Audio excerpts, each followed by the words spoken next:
بسم الله الرحمن الرحيم والفجر وليال عشر والشفع والوتر والليل إذا يسر هل في ذلك قسم لذي حجر ألم تر كيف فعل ربك بعاد إرم ذات العماد التي لم يخلق مثلها في البلاد وثمود الذين جابوا الصخر بالواد وفرعون ذي الأوتاد الذين طغوا في البلاد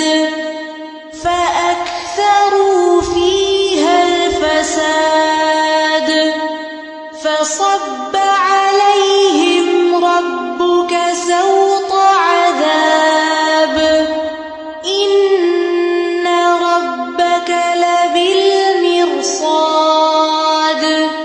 فأما الإنسان إذا ما ابتلاه ربه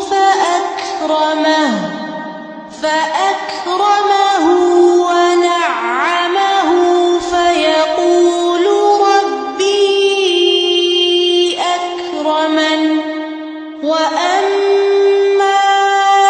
إذا ما ابتلاه فقدر عليه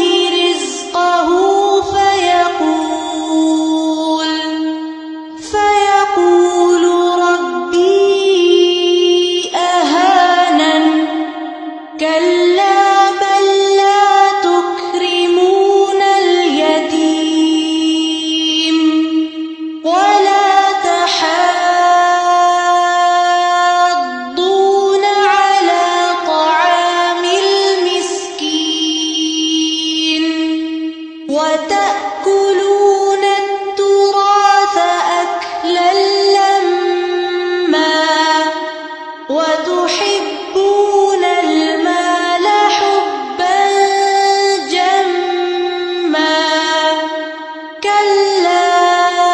إذا دكت الأرض دكا دكا